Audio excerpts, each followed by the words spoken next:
Hello everyone, जय जगन्नाथ। आज मु बनैबी बिरी चाउल नड़िया पोड़ पिठा। देखु केमिति कौन मु करुची कौन कौन नौची। एठी मु बिरी चाउल राति बतुरे देइथिली, बतुरी जाइछि। मु एबे ग्राइंडिंग करदेबी।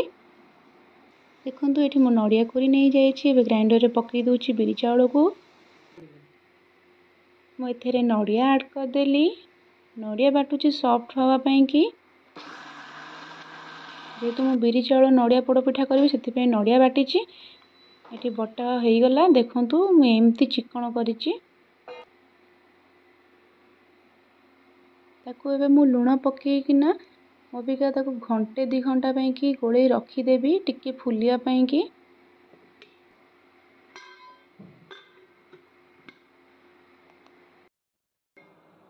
देखु मु घंटे पर एठे खोलीदेली। मुझे घी ऐड करदेली।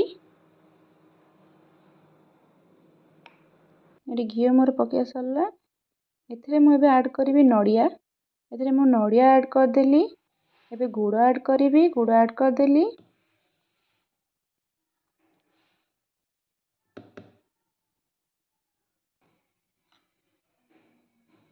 एथरे मु काजू किशमिश पकईदेली।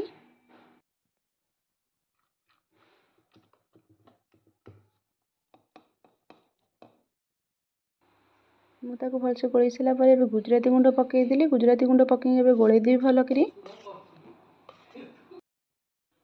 मु जो थे पोड़ पिठा करी से घी मारिदेली। भल कर घी मारिदेवी चारिआडे उठीज भलसे। देखो घी मार सारापर मुझे आण अजादेली।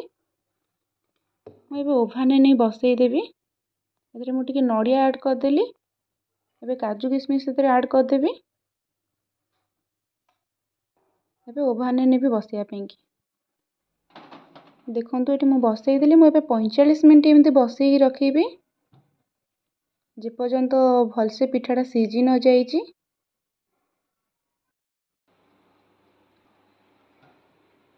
आपण मैंने चाहिए यहाँ कड़े भी करें। कड़े भी बहुत भल हम। प्रेशर कुकर भी भल हम।